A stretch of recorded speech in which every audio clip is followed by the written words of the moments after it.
मेरी बेटी ने मुझे अपने घर पर अपने मदद के लिए बुलाया था। जैसे ही मैं उसके घर पहुंची, दामाद ने मेरी स्वागत सत्कार शुरू कर दिया। एक बार तो आधी रात को दामाद अचानक मेरे कमरे में आया।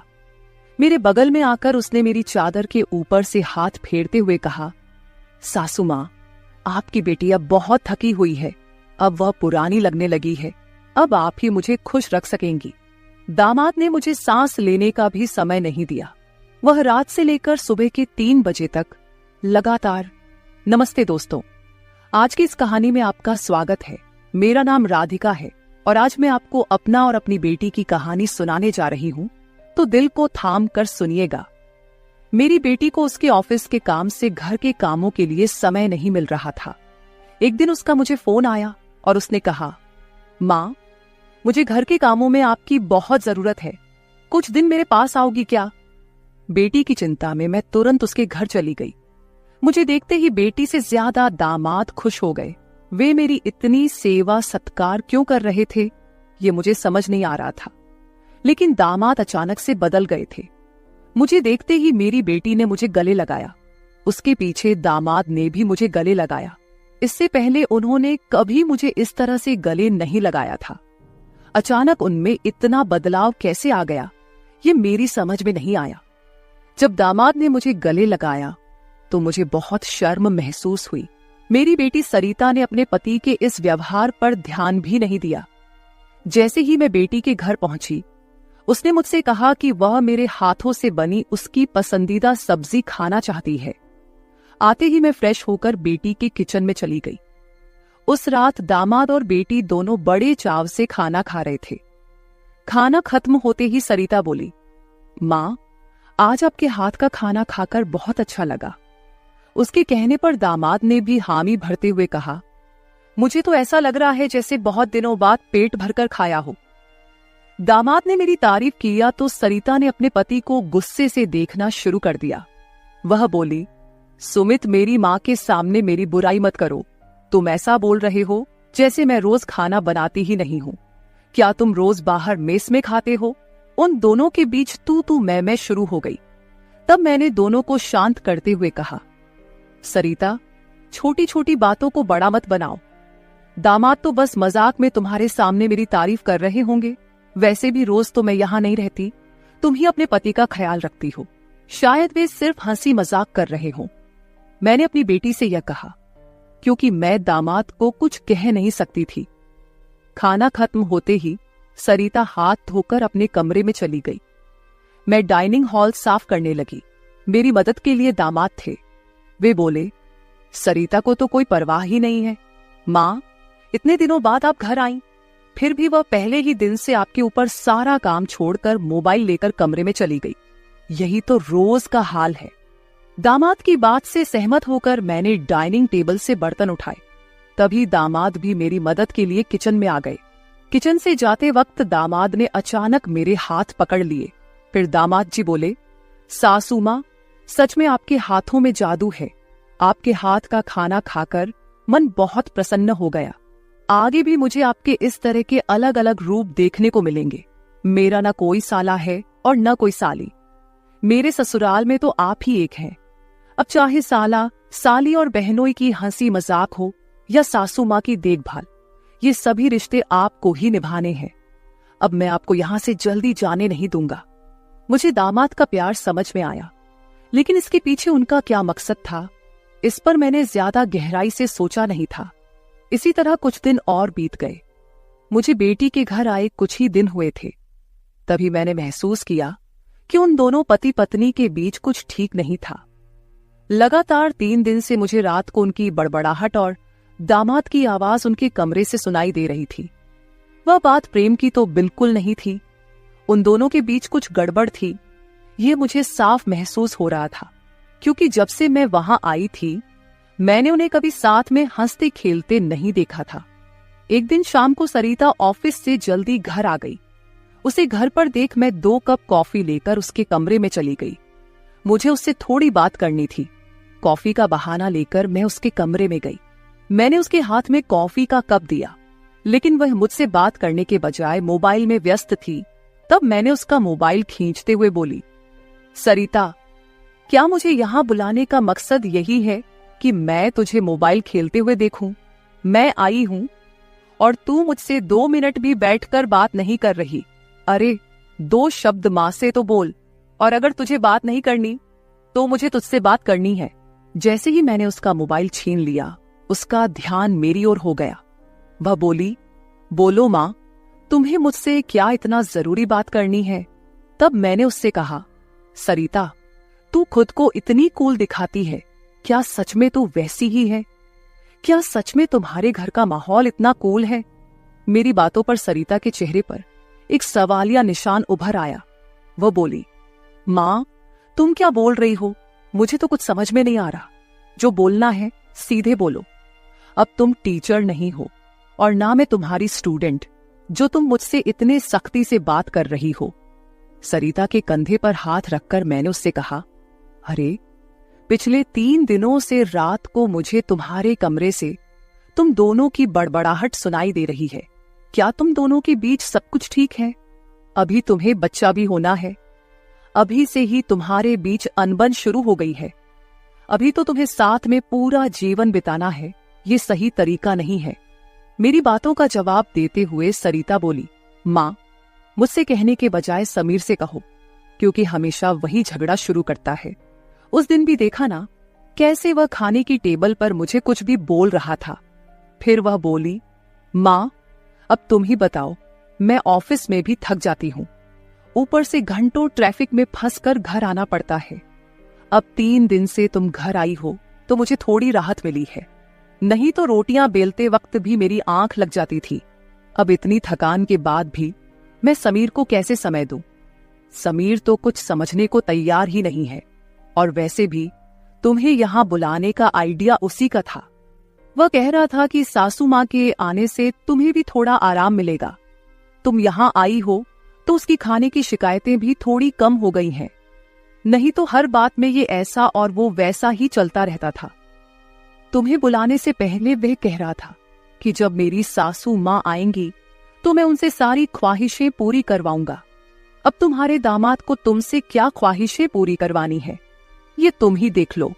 उसकी शिकायतों से तो मुझे थोड़ी राहत मिल गई है। सरिता की बातें सुनकर मुझे लगा कि सच में उसे काम से समय नहीं मिल पाता होगा, इसलिए समीर को खाने पीने की परेशानी हो रही होगी, और शायद इसलिए उन्होंने मुझे कुछ दिनों के लिए बुला लिया होगा। लेकिन दामाद को मुझसे और भी ख्वाहिशें पूरी करवानी थीं, इसका मुझे कोई अंदाजा नहीं था। सरिता की बातें सुनकर मुझे लगा कि उनके बीच सामान्य झगड़े हैं जो वे खुद सुलझा लेंगे।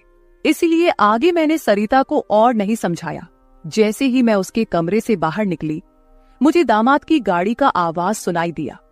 उस दिन समीर भी जल्दी घर आ गए थे। उन्हें घर में देखकर मैंने कहा, आज आप जल्दी आ गए, चलो अच्छा हुआ। आज तुम दोनों बाहर जाकर डिनर कर लो, घर में संभाल लूंगी। उन्हें थोड़ा बाहर घूमने फिरने का मौका मिलेगा, इसलिए मैंने उन्हें डिनर के लिए बाहर जाने को कहा। लेकिन दामाद ने कहा, सासू मां, होटल जाने की जरूरत नहीं है। आज मेरे बॉस का 50वां जन्मदिन है। बॉस ने जन्मदिन के मौके पर एक 5 स्टार होटल में पार्टी रखी है और हमें खास तौर पर उस पार्टी में बुलाया गया है। समीर की बात सुनकर मैंने कहा, अरे वाह, तो फिर तुम दोनों जल्दी से अच्छे से तैयार हो जाओ और साथ में पार्टी में जाओ। तब दामाद जी बोले, सासू मां, हम दोनों अकेले नहीं जाएंगे। बॉस ने पूरे परिवार को बुलाया है और आप भी हमारे परिवार हैं, इसलिए आप भी हमारे साथ चलो। तब सरिता भी मुझसे जिद करने लगी। उसने कहा, मां, घर पर तुम अकेले बैठी क्या करोगी? तुम भी हमारे साथ चलो, तुम्हें भी अच्छा लगेगा। एक तो जब से तुम यहाँ आई हो, मैं तुम्हें कहीं बाहर घुमाने भी नहीं ले जा पाई। मैं छुट्टी लूंगी तो लूंगी, पर अभी तो तुम हमारे साथ बाहर चलो, कम से कम तुम्हारा भी मन थोड़ा हल्का हो जाएगा। उन दोनों का इतना जोर बढ़ गया कि मुझे भी उनके साथ जाने के लिए तैयार होना पड़ा। मैं हमेशा कहीं भी जाती थी तो अपने साथ 1-2 पार्टी वियर कपड़े रखती थी। इस बार भी मैंने पिंक रंग की नेट वाली साड़ी साथ रखी थी। मैंने वही साड़ी पहनकर अच्छे से तैयार होकर कमरे से बाहर आई। जैसे ही मैं बाहर आई, दामाद मुझे लगातार देखने लगे। वो मुझे ऊपर से नीचे तक नजर फेरने लगे। उन्होंने कहा, आज आपको सासू माँ कहने में मुझे शर्म आ रही है, क्योंकि आप किसी भी तरह से उम्रदराज नहीं लग रही हैं। आज तो आप किसी हीरोइन से कम नहीं लग रही हैं। दामाद की बातों पर मुस्कुराते हुए मैं बाहर गाड़ी के पास चली गई। कुछ देर बाद घर को लॉक करके बेटी और दामाद भी बाहर आ गए। दामाद मेरी तारीफ कर रहे थे, लेकिन सरिता का ध्यान उस पर नहीं था। लेकिन जैसे ही पार्टी में गए और दामाद के बॉस हमारे पास आए, उन्होंने मुझे देखकर समीर से कहा, समीर, तुम्हारी साली तो बहुत ही सुंदर है। इस पर समीर कुछ बोलते उससे पहले ही सरिता बोली, बॉस, ये समीर की साली नहीं है, ये तो माँ है, ये समीर की सास है। हमारे रिश्ते को सुनकर बॉस चौंक गए। उन्होंने कहा, आपकी खूबसूरती और जवानी को देखकर ऐसा बिल्कुल नहीं लगा कि आप सासू माँ हो सकती हैं। बॉस ने अपनी गलती स्वीकारते हुए मुझसे माफी मांगी और वहां से चले गए। बॉस के जाते ही दामाद मेरी तारीफ करने लगे। उन्होंने कहा, सच में सासू माँ, आज तो आप सरिता से भी ज्यादा खूबसूरत लग रही हैं। सच में पत्नी तो ऐसी होनी चाहिए। ऐसा कहकर दामाद ने मेरे हाथ पर ताली मारी और हंसने लगे। लेकिन उनकी इस मजाक पर सरिता गुस्से से मेरी ओर देखने लगी। अब मुझे धीरे धीरे दामाद की नजरों का एहसास होने लगा था। कुछ देर बाद हम घर जाने के लिए निकल पड़े। घर पहुंचते ही सरिता और मैं एक साथ गाड़ी से उतरे। गाड़ी से उतरते ही सरिता ने मुझसे कहा, माँ, आज के बाद तुम्हें इतना सजने संवरने की कोई जरूरत नहीं है।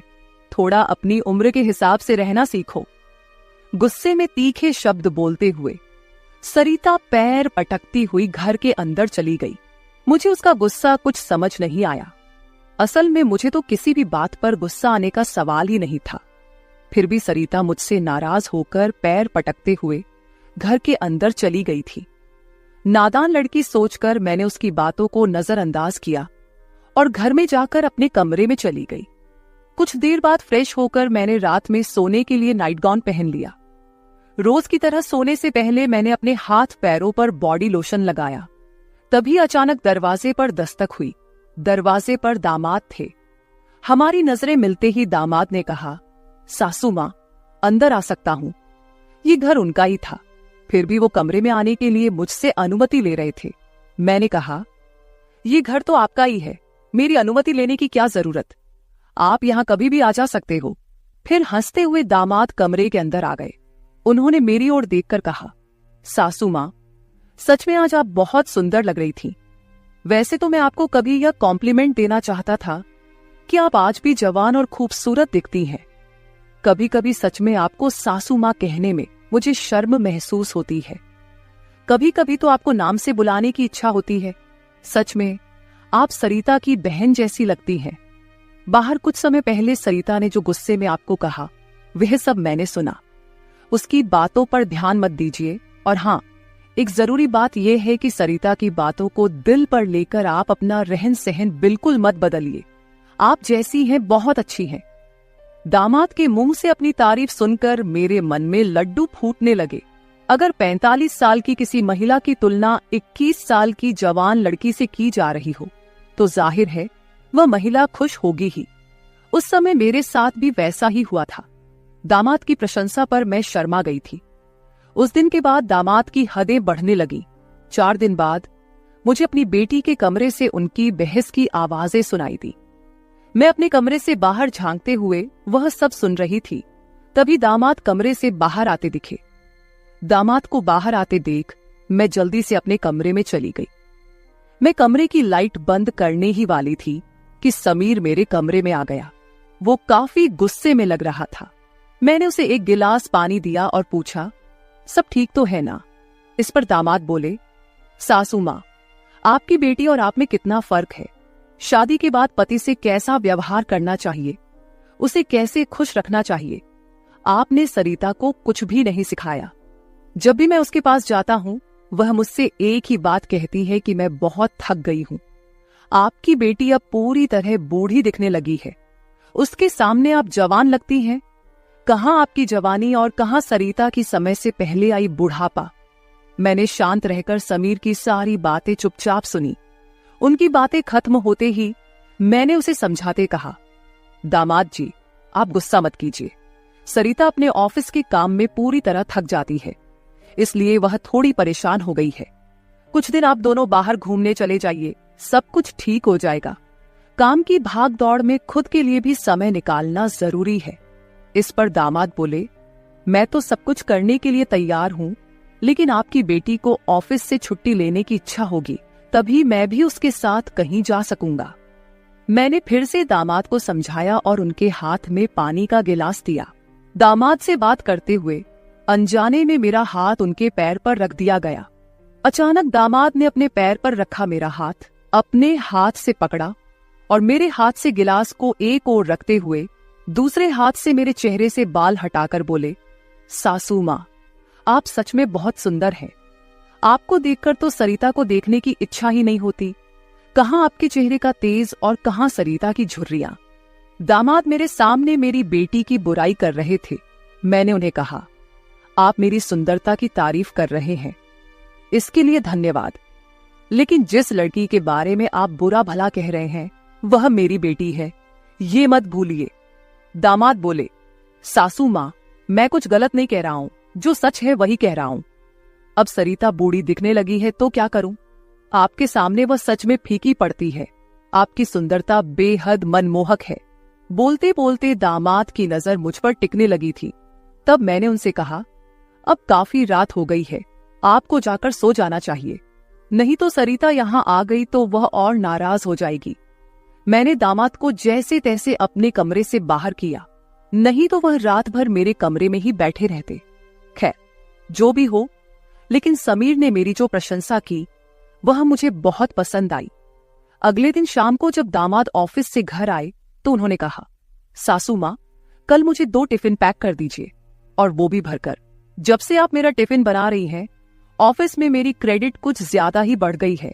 मेरे दोस्त रोज मेरे टिफिन की तारीफ करते रहते हैं, और आज तो मेरे बॉस ने भी मेरी तारीफ की।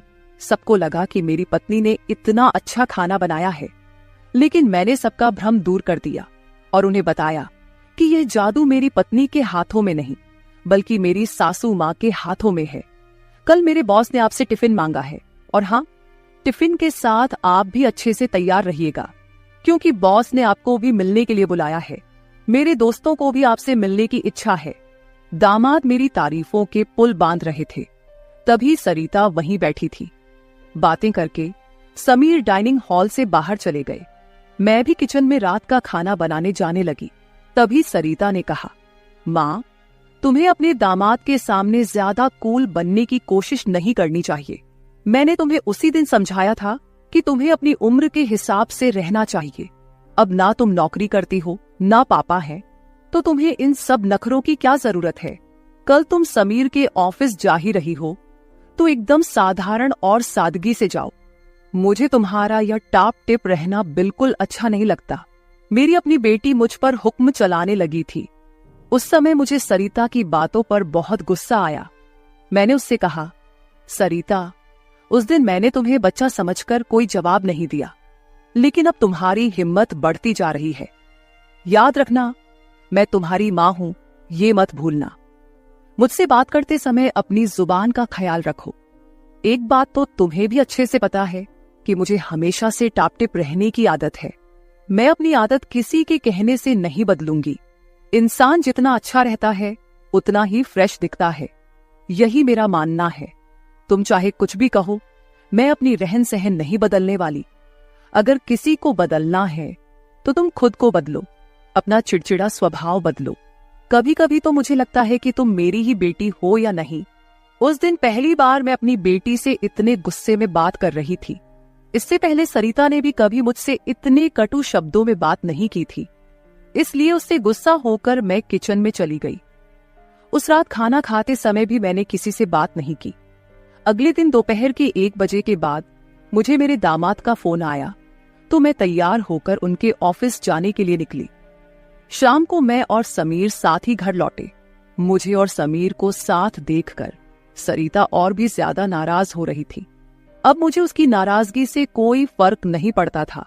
वो तो अपने पति को भी खुश नहीं रख पाई थी। मैंने भी अब उससे किसी तरह की कोई उम्मीद नहीं रखी थी। लेकिन इधर मेरे दामाद अब मुझसे बहुत अच्छे से पेश आने लगे थे। हर 2-3 दिन में वो मुझसे कहते कि उनके ऑफिस में उनके दोस्तों ने या कभी उनके बॉस ने मुझसे मिलने के लिए बुलाया है।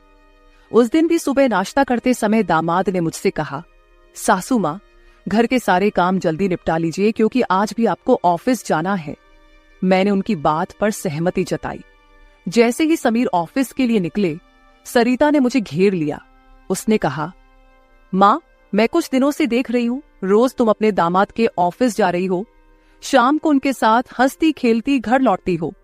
अब भी तुम दोनों में सास दामाद का रिश्ता बरकरार है या फिर सीमाएं पार हो गई हैं? उस समय सरिता कुछ ज्यादा ही बोल गई थी।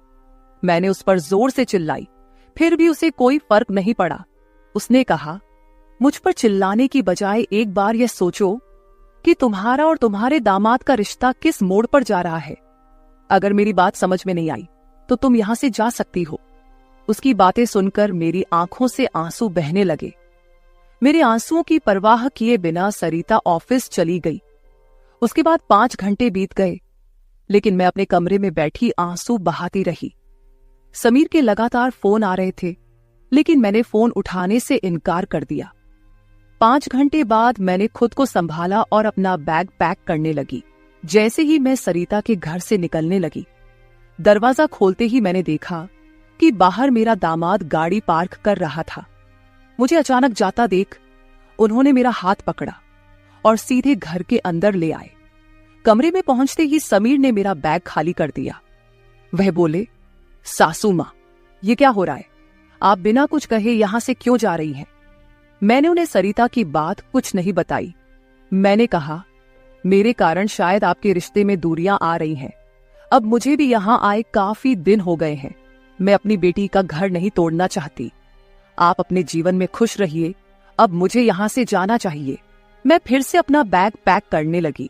तभी दामाद ने मुझे अपनी ओर घुमाए। फिर मेरे कंधे पर हाथ रखकर उन्होंने कहा, सासू मां, जरूर सरिता ने आपको कुछ बुरा भला कहा होगा। मैंने आपको पहले ही समझाया था कि उसकी बातों पर ध्यान न दे। वह मूर्ख है, उसे खुद को संभालना नहीं आता। मुझे तो लगता कि आपकी बेटी आपसे जलने लगी है। जो लोग जलते हैं वे दुआ नहीं देते, इसलिए आपको भी बेफिक्र होकर ठाठ से रहना चाहिए। समीर मुझे हंसाने की कोशिश करने लगे। मेरी आंखों में आंसू देखकर उन्होंने मेरे आंसू पोंछे और कहा, किसी की बातों से इतना हताश मत होइए, मैं आपके साथ हूं। उनके बोलने में एक अलग ही प्यार था। उस दिन के बाद से रोज रात को जब सरिता सो जाती, समीर मेरे कमरे में आने लगे। अब उनका मेरे कमरे में आना मुझे खटकता भी नहीं था, क्योंकि हमारा रिश्ता एक अलग ही मोड़ पर जाने लगा था। अब समीर मेरे सिर्फ दामाद नहीं रहे। 4-5 दिन से समीर मेरे कमरे में आ रहे थे। कुछ दिन बाद अचानक मेरे मन में ख्याल आया कि अगर सरिता को यह सब पता चल गया तो, इसलिए मैं समीर के सामने यह सवाल रखी।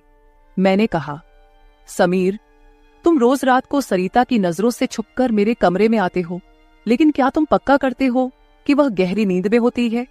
अगर तुम्हारी लापरवाही के कारण सरिता अचानक मेरे कमरे में आ गई और उसने यह सब देख लिया तो क्या होगा?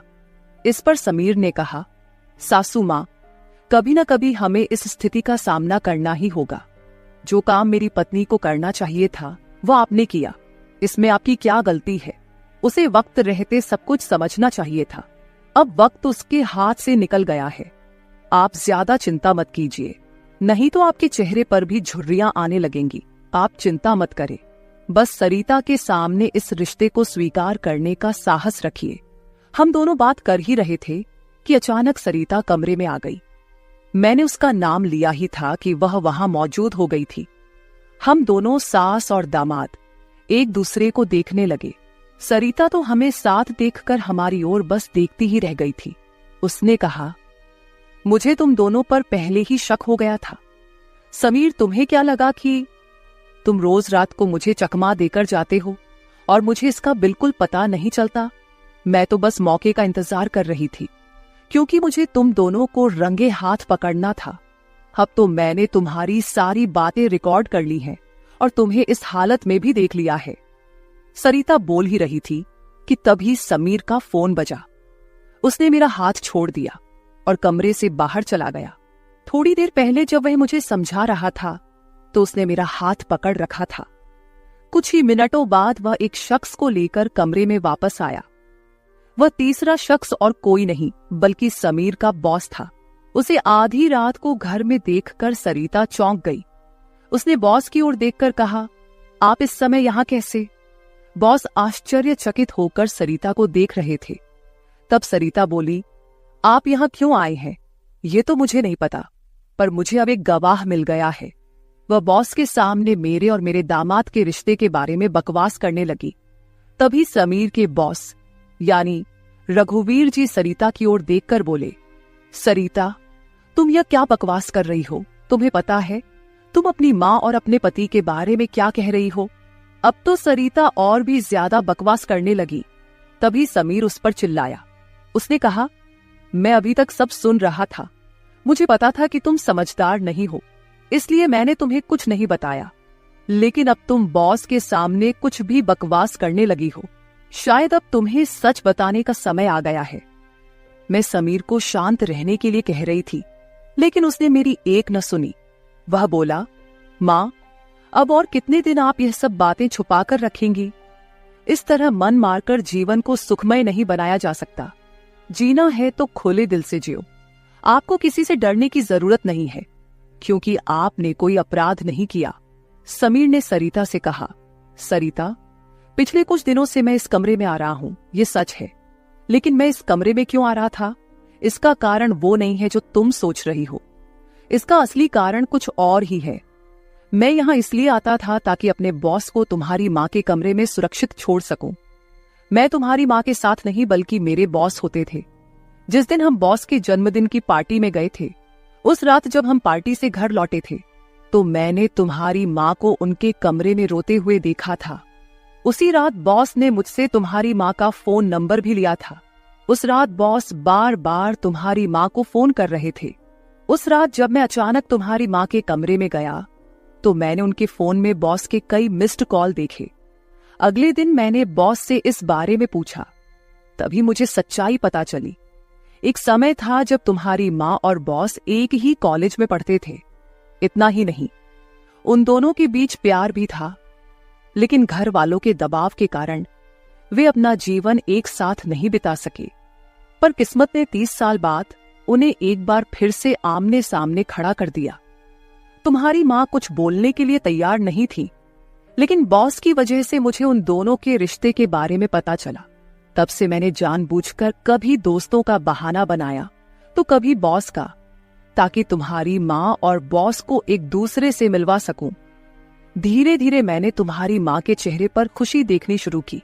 वह भी अपना पुराना रिश्ता जीने लगी, लेकिन तुमने इसे गलत समझा और माँ पर गलत आरोप लगाए। तुम्हारे आरोपों के बाद तुम्हारी माँ ने घर से बाहर निकलना बंद कर दिया। तब से मैंने इस प्रेमी जोड़े की मुलाकात अपने घर में ही करानी शुरू कर दी। तुम्हारी माँ जानती थी कि तुम इस उम्र में उनके और बॉस के रिश्ते को स्वीकार नहीं करोगी, इसलिए उन्होंने कभी तुमसे खुलकर बात नहीं की। लेकिन अब मुझे लगता है कि उन्हें अपनी जिंदगी का फैसला खुद करने देना चाहिए। सरिता बोली, समीर, तुम मेरी माँ को उनके प्रेम से मिलने के लिए इतना प्रयास कर रहे थे। तुम दामाद होकर भी कोई आपत्ति नहीं कर रहे थे और मेरी माँ को एक बार फिर से जीने का मौका दे रहे थे। मैं आगे बढ़ी और सरिता से आंसू भरी आंखों के साथ बोली, मुझे माफ कर दे बेटी, मुझे इस उम्र में यह सब नहीं करना चाहिए था। मुझे रघुवीर से फिर से नहीं मिलना चाहिए था। लेकिन तू चिंता मत कर, सुबह होते ही मैं यहां से चली जाऊंगी। मैं रघुवीर से कभी नहीं मिलूंगी। इस उम्र में मुझे यह बातें तुम्हारे मुंह से सुनने से पहले ही मैं यहां से चली जाती हूं। मेरी आंखों में आंसू देखकर सरिता बोली, मां, मुझे माफ कर दो। मैंने तुम्हें समझा ही नहीं, ना मैंने कभी तुम्हारे अकेलेपन को महसूस किया। अब वो समय तो बीत गया, पर अगर तुम मेरे लिए जी सकती हो तो फिर मैं तुम्हारी खुशी में क्यों नहीं शामिल हो सकती। तुम्हारे समय में दादा ने तुम्हारी शादी नहीं होने दी होगी, लेकिन अब मैं उनके नक्शे कदम पर नहीं चलूंगी। मैं तुम्हें और बॉस को आपके आगे के जीवन के लिए ढेर सारी शुभकामनाएं देती हूं। बॉस मुझे मेरे पिता के रूप में स्वीकार है। बेटी की सहमति सुनकर मेरी आंखों में आंसू भर आए। रघुवीर भी मेरी तरह ही अपने जीवन में अकेले थे। अगले 3 दिनों के भीतर मेरी और रघुवीर की रजिस्टर्ड मैरिज मेरी बेटी और दामाद की मौजूदगी में हो गई। शायद ये पहली बार हुआ होगा कि एक बेटी ने अपनी मां की विदाई की थी। मेरी विदाई के समय मैंने सरिता को एक सीख दी। मैंने उससे कहा, सरिता, पैसा सब कुछ नहीं होता, इसीलिए हमेशा पैसे के पीछे भागना छोड़कर कभी अपने परिवार पर भी ध्यान देना चाहिए। कर्तव्यों से भागकर ना तो जीवन पूरा होता है, ना ही खुशियां मिलती हैं। अब समय आ गया है कि तुम अपनी जिम्मेदारियों पर ध्यान दो। सरिता ने मुझसे वादा किया कि आगे से वो अपने घर की जिम्मेदारियों को निभाने में पीछे नहीं हटेगी। मेरी विदाई होते ही सरिता ने पूरे 20 दिनों की छुट्टी ली। शादी के 2 साल बाद मेरी बेटी और दामाद एक बार फिर हनीमून पर गए। तो दोस्तों, शादी और प्यार की कोई उम्र नहीं होती। जहां दिल मिलते हैं वहीं रिश्ते भी अपने आप बन जाते हैं। बस जरूरत होती है एक दूसरे को समझने की। तो मेरे प्यारे दोस्तों, यह थी हमारी आज की छोटी सी कहानी। आपको ये कहानी कैसी लगी कमेंट करके जरूर बताएं। अगर आप ऐसी ही और भी इंटरेस्टिंग और रोमांटिक कहानियां सुनना चाहते हो तो चैनल को सब्सक्राइब जरूर कर ले और बेल आइकॉन ऑन कर ले, ताकि आपको मेरी आने वाली नई वीडियो की सूचना तुरंत मिल सके। कल मिलेंगे एक और नई कहानी के साथ। धन्यवाद।